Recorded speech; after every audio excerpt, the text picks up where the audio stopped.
تو انہوں نے کہا کہ میں یہ پڑھ رہا ہوں کہ نپولین نے اپنے جنرلوں پر کیسے قابو پایا تھا، تو چونکہ وہ اپنے جنرلوں پر بڑا کنٹرول رکھتا تھا، تو میں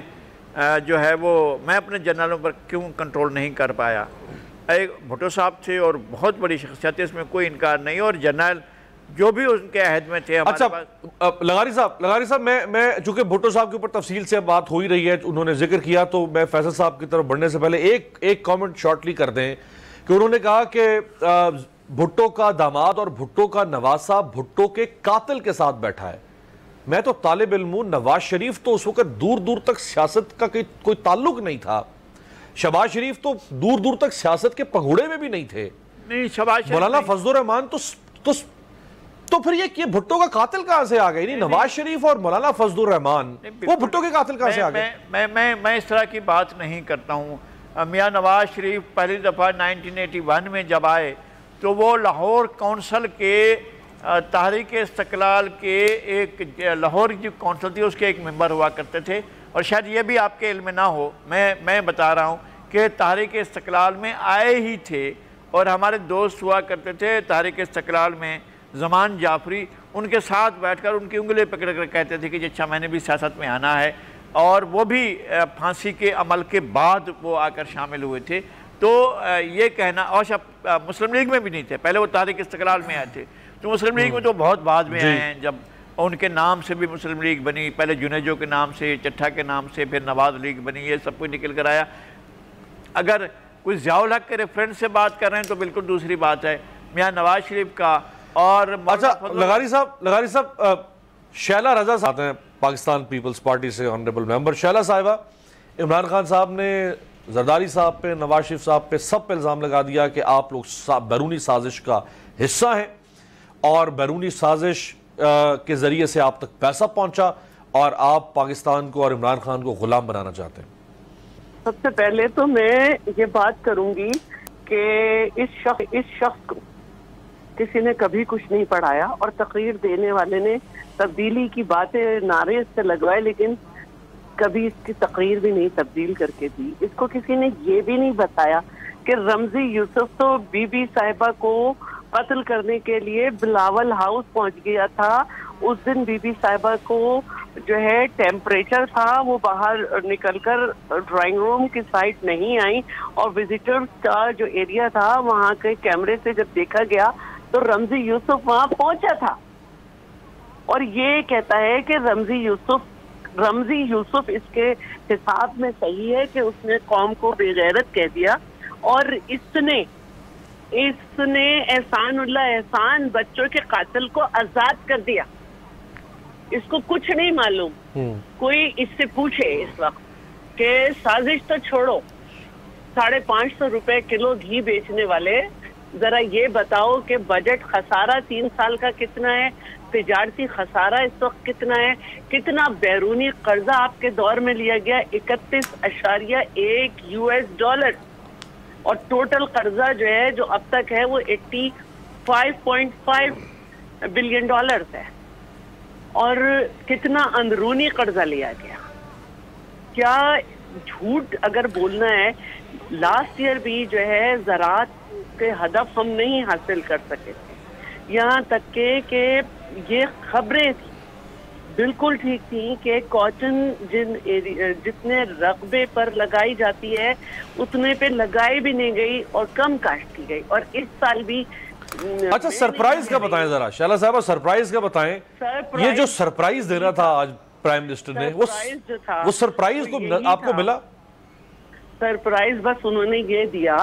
کہ جو لوگ ان کے بقول منحرف ہو رہے ہیں اس میں صرف ایک اضافہ کیا۔ پہلے تھا کہ ان کے بچے اسکول نہیں جا سکیں گے، محفلوں میں لوگ ان کا مذاق اڑائیں گے، بیٹیوں کی شادی نہیں ہوگی۔ انہوں نے آج کہا کہ سوشل میڈیا کا زمانہ ہے، جب ان کے بارے میں کچھ لکھا جائے گا تو ان کے فوٹو آ جائے۔ یہی سرپرائز تھا کیا آپ کے لیے؟ ویسے یہ سرپرائز تو یہ بھی نہیں تھا۔ سرپرائز تھا۔ باقی رہی بات ذوالفقار علی بھٹو کی، تو جو تھوڑا ہاں یہ ذرا یہ بتائیں نا، یہ قاتل اور مقتول، یعنی بھٹو صاحب مقتول ہیں تو نواز شریف اور مولانا فضل الرحمان کے ساتھ اگر آج آپ بیٹھے ہیں تو یہ دونوں تو قاتل نہیں تھے بھٹو صاحب کے، اس میں تو مطلب یہ بات مجھے بھی کہنے میں کوئی حرج نہیں کہ وہ قاتل نہیں تھے۔ میں نے کہا کہ اس کو کسی نے پڑھایا ہی نہیں کبھی، اس کو پتہ ہی نہیں کہ نواز شریف کیسے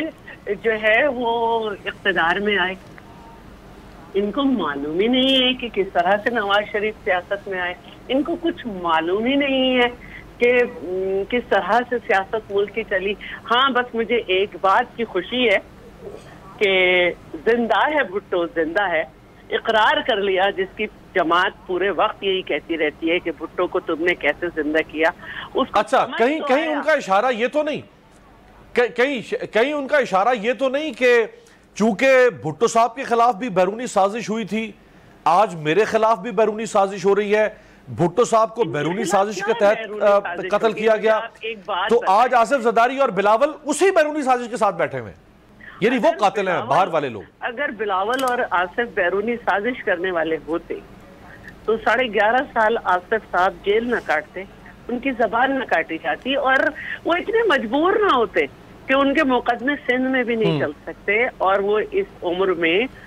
بار بار اسلام آباد آتے ہیں۔ ان کی بہن کو چاند رات پہ گھسیٹ کے جیل، نیب ہاسپٹل سے جیل نہ لے جاتی۔ تو زرداری صاحب جو ہے نا وہ ہیں جو سلالہ واقعے پہ گھٹنے ٹکوا دیتے ہیں، شمسی بیس خالی کرا دیتے ہیں، سنگاپور سے جو ہے وہ واپس گوادر وہ۔ چلیں بہت بہت شکریہ شیلہ رضا صاحبہ ہمارے ساتھ تھی۔ میں تو چھوٹا سا ایک آپ کے سامنے جو تقریر عمران خان صاحب کی ہوئی، وزیر اعظم پاکستان، ایک سیاست کے طالب علم، ایک انٹرنیشنل ریلیشنز کے طالب علم کی حیثیت سے اس تقریر کے اندر جو سرپرائز ہے یا تھا یا جس کو ہم کچھ اور انتظار کر رہے تھے انہوں نے جو دیا، میرے خیال میں ایک وزیر اعظم کو دھمکی دی گئی ہے خط کے ذریعے، اور اس سے پہلے بھی 2 وزراء اعظم کو دھمکیاں ملی، خان لیاقت علی خان کو دھمکی ملی، شہید ذوالفقار علی بھٹو کو دھمکی ملی۔ ان کے مرتبے، ان کے قد، ان کی عزت، ان کا احترام وہ اپنی جگہ پر ہے، لیکن یہ جو خط ملا ہے یہ قد اور احترام اور مرتبے کو نہیں ملا، یہ خط وزیر اعظم پاکستان کو دھمکی کی صورت میں ملا ہے۔ جو پچھلے 2 وزراء اعظم ہیں وہ دونوں شہید کر دیے گئے، جو بھی راستہ نپٹایا شہید کر دیے گئے۔ یہ ایک چیز بہت سوچنے سمجھنے کی اور بہت سمپل ہے کہ پاکستان بہت سارے ممالک کی آنکھوں میں کھٹکتا ہے، ایک ایسا ملک جس کے پاس ایٹمی طاقت ہے، جس کے پاس میزائلز ہیں، جس کے پاس یہ معاملات ہیں، اور پھر وہ اپنی فورن پالیسی اپنے حساب سے بنانے چلانے کی طرف بڑھ رہا ہو، جس کی فورن پالیسی میں 2-3 سال کے اندر ایک بہت بڑی تبدیلی دنیا میں واقع کی گئی ہو۔ یہ اقوام متحدہ کا 15 مارچ والا جو اسلاموفوبیا والا،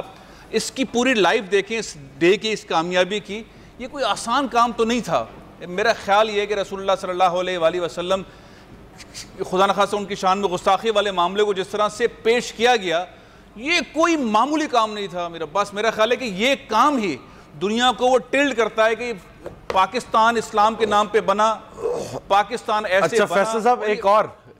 اور سازش آپ کے خلاف، خط جو ہے میں سمجھتا ہوں اس کو سنجیدہ لیں۔ فیصل صاحب ایک اور سازش آپ کے خلاف ضرور کریں۔ محمد زبیر صاحب ہمارے ساتھ موجود ہیں، سابق گورنر سندھ اور مسلم لیگ نون کے مرکزی رہنما۔ زبیر صاحب، کس نے پیسے آپ کو دیے؟ وہ کون سا ملک ہے؟ امریکہ ہے، برطانیہ ہے، EU ہے، جس کے ساتھ مل کے ہینڈز اینڈ گلوز ہو کے آپ یہ سارا گھناؤنا کھیل کھیل رہے ہیں پاکستان میں؟ یار گھناؤنا کھیل ہی کھیل رہے ہیں،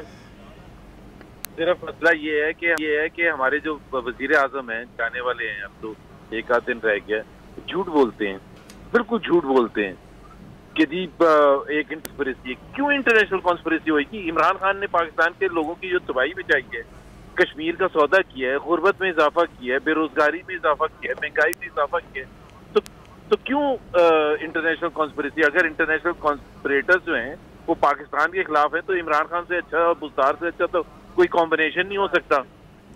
تو باتیں تو ایسے بتا رہے ہیں جس طرح پتہ نہیں کیا پاکستان کے لیے مار کے کتنے آپ نے فتوحات کی تھی، بے روزگاری ختم کر دی تھی، مہنگائی کم کر دی تھی، کیا ہے آپ بتا دیں نا۔ 22 کروڑ عوام کے لیے کیا ہے؟ کیا کشمیر پاکستان کا سودا نہیں کیا تو اور کیا ہے؟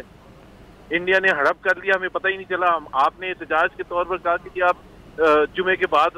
باہر کھڑے ہوا کریں گے، 2 جمعوں کے بعد آج تک 2 سال سے پتہ ہی نہیں ہے کہ کشمیر کا ہوا کیا ہمارے ساتھ۔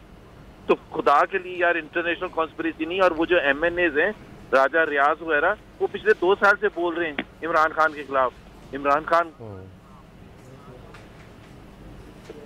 تو وہ یہ جو ابھی بولتے ہیں نا کہ ایبسولوٹلی ناٹ بولا, ایبسولوٹلی ناٹ کس کو بولا؟ انہوں نے اڈے مانگے ہی نہیں. موحد یوسف نے خود انٹرویو میں کہا, 1 دفعہ نہیں 10 دفعہ کہا ہے, سیکیورٹی بریفنگ میں کہا ہے کہ جی ہم نے امریکہ نے کبھی اڈے مانگے ہی نہیں ہیں. لیکن زبیر بھائی, جو آج پرائم منسٹر نے اپنے کورٹ سے ایک لیٹر نکالا, وہ ایک فولڈ ہوا کاغذ تھا, وہ پرائم منسٹر کی کیپیسٹی میں انہوں نے لہرا کے دکھایا کہ یہ ہے, اگر کوئی کل کو دیکھنا چاہے تو میرے پاس آئے, میں آف دی ریکارڈ دکھا سکتا ہوں, میں یہاں نہیں بات کر سکتا. تو وہ پرائم منسٹر کی کیپیسٹی میں بات کر رہے ہیں, وہ بڑی رسپانسبلٹی ہے ان کے اوپر. وہ ایسا اتنا بڑا الزام آپ کو میں ان کی رسپانسبلٹی کی سٹیٹمنٹس یاد دلا دیتا ہوں. 35 پنکچر کا کہا تھا نا جی, کتنے سال چلایا تھا؟ بالکل کہا تھا. کیا کہا تھا کہ یہ 35 پنکچر کا پورا یہ بتایا تھا کہ امریکہ کے کسی نے فون کیا تھا, وہ پکڑی تھی ٹیپ جس میں وہ پھر پوچھ رہے تھے کہ پنکچر ہوتا کیا, تو پھر بتایا گیا کہ 35 نیشنل اسمبلی کی کانسٹیٹیوئنسیز میں دھاندلی کرنے کی بات ہو رہی تھی, اس کو پنکچر کہا جا رہا تھا. پھر ایک دن حامد میر, اچھا زبیر صاحب ایک اور کمال ہو جائے گا. اگر کل اجلاس شروع ہو رہا ہے 28 تاریخ کو vote of no confidence motion کے اوپر, کیا ہی کمال ہو جائے اگر کل اپوزیشن یا آج ہی اعلان کر دے, یہ مطالبہ کر دے کہ کل کے اجلاس کو ہم ان کیمرہ اجلاس بناتے ہیں, اسپیکر ان کیمرہ اجلاس بنائے, پرائم منسٹر آئیں, یہ خط آپ کو دکھا دیں آف دا ریکارڈ, بات ختم. سر بات ختم کیا مطلب, وہ آپ کا خیال ہے آ کے بتا دے گا؟ میں یہی تو کہہ رہا ہوں نا کہ پتا تو چلے گا نا کہ وہ ہے کیا, کم از کم آپ تو دیکھ رہے ہیں, اپنی دیکھ رہے ہیں. کیمرہ ہوا تو ہمیں کیا فائدہ ہوگا؟ اسمبلی میں آئیں گی نہیں, یہ میرا جہاں تک خیال ہے, بٹ آپ ہی گئے تو وہ یہ کیمرہ دیکھیں. یہ جو انہوں نے یہ کہا تھا نا کہ میں سرپرائز دوں گا, اب کچھ تو بولنا تھا, تو کس چیز پر ڈیپینڈ کر رہے تھے؟ ایک جھوٹ پر ڈیپینڈ کر رہے تھے. پہلے بتایا تھا, ایک آپ کو پتا ہے انٹرویو میں سینئر لیڈرشپ نے کہا تھا کہ جی ہم وہ بھی بتائیں گے کہ کون سے جہاز سے پیسے چلے تھے. پیسے اگر چلے تھے, اگر انہوں نے پیسے دکھائے ہیں, تو وہ پی ٹی آئی کے ممبر ہیں ابھی یا نہیں ہیں؟ آپ کے ساتھ ہیں یا نہیں ہیں؟ آپ کے ساتھ نہیں ہیں, آپ کے ساتھ کولیشن پارٹنرز نہیں ہیں. آج شاہزین بگٹی نے آج چھوڑنے کا اعلان کر دیا. You have lost the battle. آپ اس کو اسٹریچ کرنا چاہتے ہیں, آپ بالکل اسٹریچ کر لیں, بٹ ایک وقت آتا ہے جب آپ ایک ایز اے فارورڈ کیپٹن آپ کو پتا ہونا چاہیے کہ آپ ہار چکے, اور گریشس کی آپ بالکل یہ کہیں کہ میں سیاسی جدوجہد جاری رکھوں گا, بالکل اپوزیشن میں بیٹھ کے زبردست جدوجہد کروں گا. آپ جو مرضی نعرے بازی. بہت بہت شکریہ سابق گورنر سندھ محمد زبیر صاحب ہمارے ساتھ تھے. کرتے ہیں ٹرانسمیشن میں بریک کے بعد واپس آتے ہیں. فیصل صاحب, یہ بریک بھی سازش ہے آپ کے خلاف, بریک کے بعد.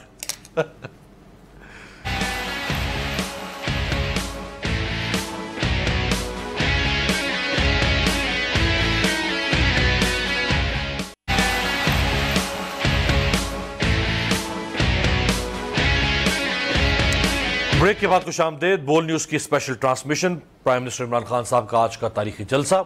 اس کے اوپر اپوزیشن کا رد عمل, پاکستان پیپلز پارٹی کا, مسلم لیگ نواز کا, اور عمران خان صاحب نے آج جس سرپرائز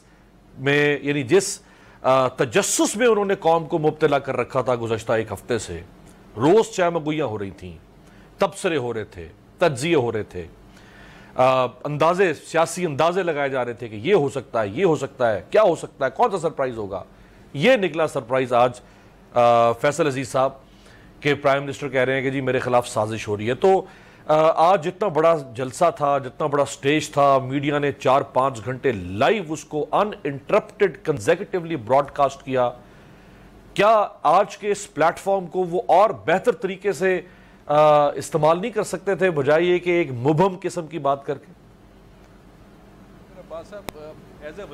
وزیر اعظم پاکستان, ان کو جو دھمکی ملی, انہوں نے یہ پلان کیا, وہ صحیح ہے میری نظر میں, آپ کی نظر میں یا نہیں, لیکن ان کا پلان یہ تھا کہ پوری قوم کو میں بلاؤں اور یہ بتاؤں کہ میرے خلاف سازش ہو رہی ہے. میں وزیر اعظم پاکستان ہوں, میں ایک ایٹمی طاقت والے ملک کا وزیر اعظم ہوں, اور میں آزاد سفارتی تعلقات رکھنا چاہتا ہوں, میں کسی کی جنگ میں جانا نہیں چاہتا, میں اپنی قوم کو اس عزت اور احترام سے کھڑا رکھنا چاہتا ہوں, اور یہ سازش میرے ساتھ ہو رہی ہے. اچھا, اب یہ جو سازش ہو رہی, جو خط ہے, یہ خط جو انہوں نے نکالا جیب سے اور دکھایا اور اس کے بعد دوبارہ جیب میں رکھ لیا, ظاہر ہے اس کا اشارہ جاتا ہے کہ پہلے بھی ہمارے 2 سابق وزراء اعظم کو یہ اس طرح کے خطوط لکھے گئے اور پھر وہ شہید ہو گئے، تو وہ اپنی جان کو خطرے میں ڈال کر وہ سارے معاملات، اور پھر وہ اشارہ کر رہے ہیں کہ یہاں جو اپوزیشن ہے وہ اپوزیشن ان کے ساتھ ملی ہوئی ہے، باہر سے پیسے آئے ہیں، پیسہ لگ رہا ہے، اور وہ ایم این ایز جو ہیں، وہ میرے ایم این ایز جو ہیں وہ بکے ہوئے ہیں۔ تو یہ سارا منظرنامہ انہوں نے اپنی آزاد خارجہ پالیسی اس کی سمت رکھا ہے، اقوام متحدہ میں تقاریر۔ لیکن فیصل صاحب ایک ضمنی سوال سر یہ کہ ان کا سٹیک سسٹم سے ختم کر دیا گیا، ان کے ہاتھوں سے اقتدار چھینا جا رہا ہے، انہیں دیوار سے لگا دیا گیا ہے، ساری اپوزیشن ان کے خلاف اکٹھی ہو چکی ہے، ان کا اگلا الیکشن بھی جیتنا مشکل بنا دیا جائے گا، ان کے پاس کچھ رہا نہیں بچانے کے لیے کہ وہ یہ نام چھپا کے رکھ رہے ہیں۔ آج وہ ٹرانزیکشن کون سی ہوئی، وہ وزیر اعظم ہے، ان کے نیچے ایجنسیاں ہیں، وہ پھر کس دن کا، وہ کون سا ڈومز ڈے ہوگا جس کا وہ انتظار کر رہے ہیں، جب آج اتنا بڑا شو تھا، اتنی بڑی تعداد میں لوگ پورے ملک سے آئے،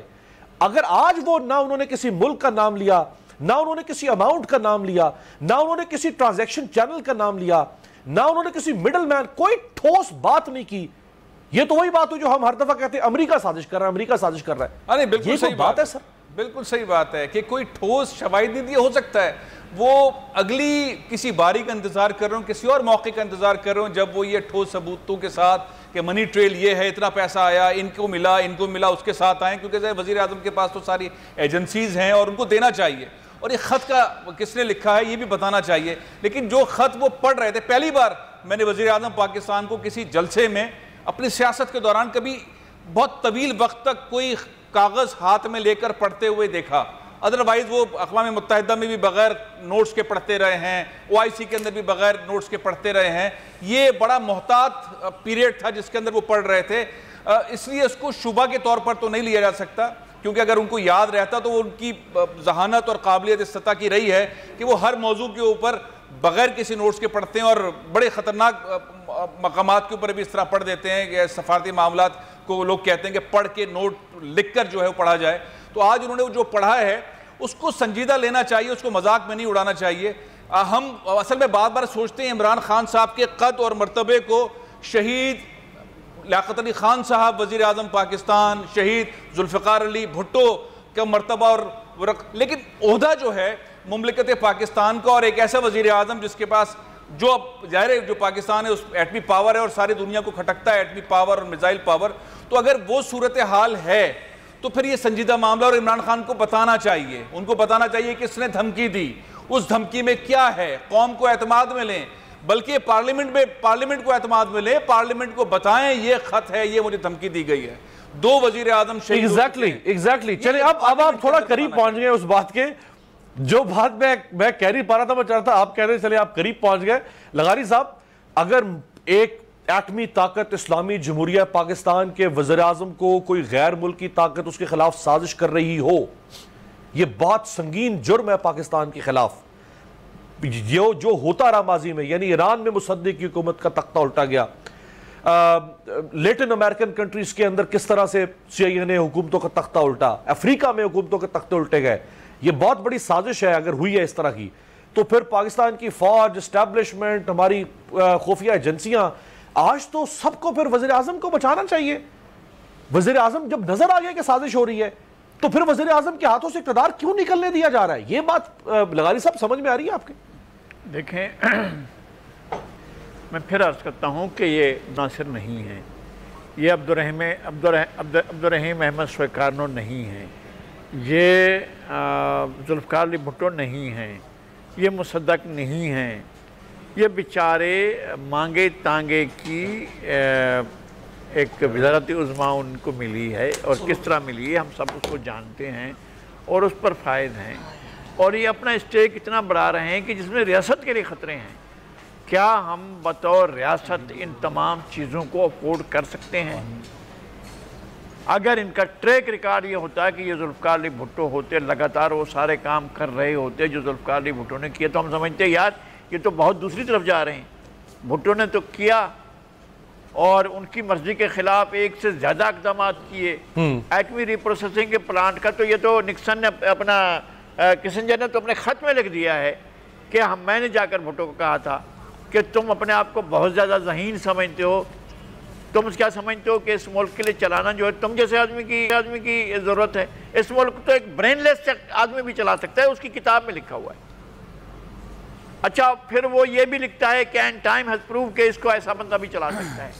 میں کہتا ہوں کہ اس کے بارے میں، سازشوں کے بارے میں ہمیں شواہد ملتے ہیں۔ ناصر کس طرح گیا اقتدار سے، سادات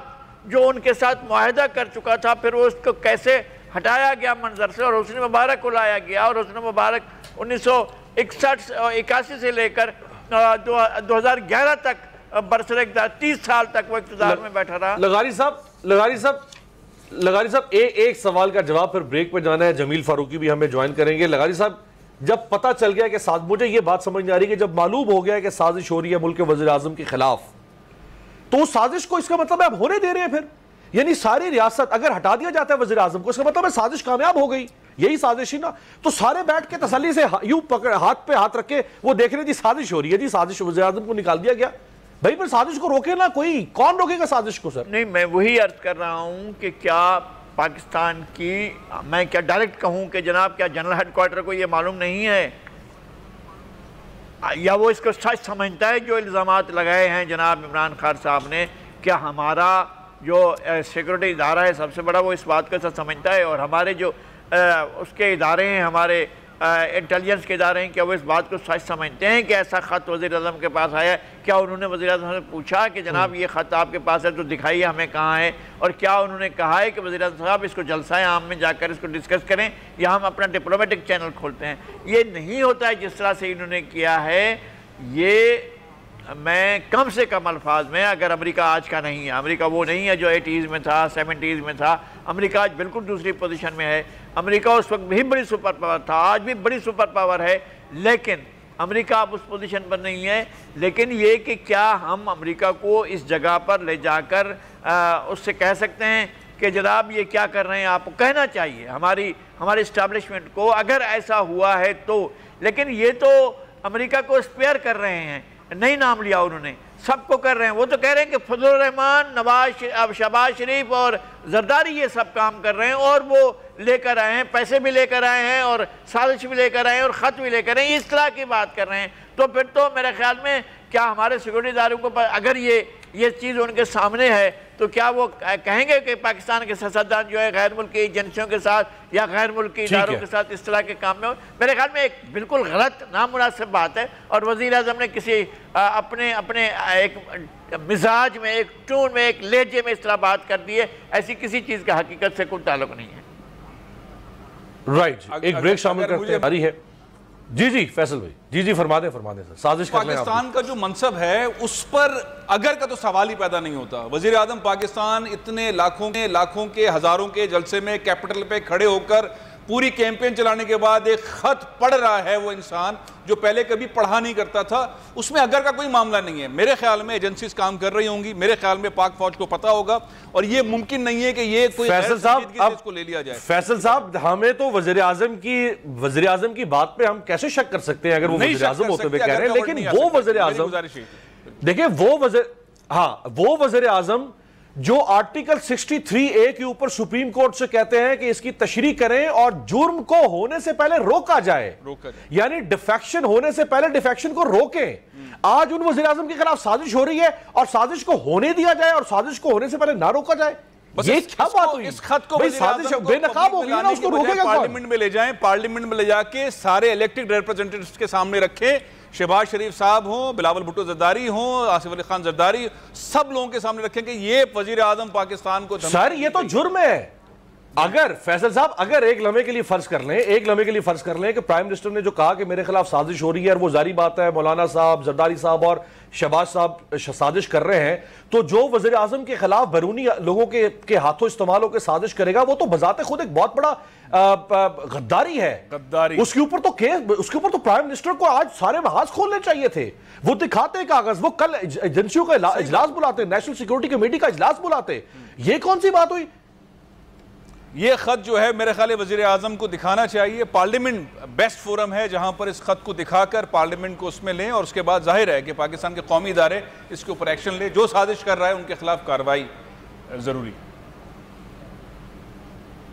رائٹ، جمیل ہمیں جوائن کر چکے ہیں، ہمارے ساتھی اینکر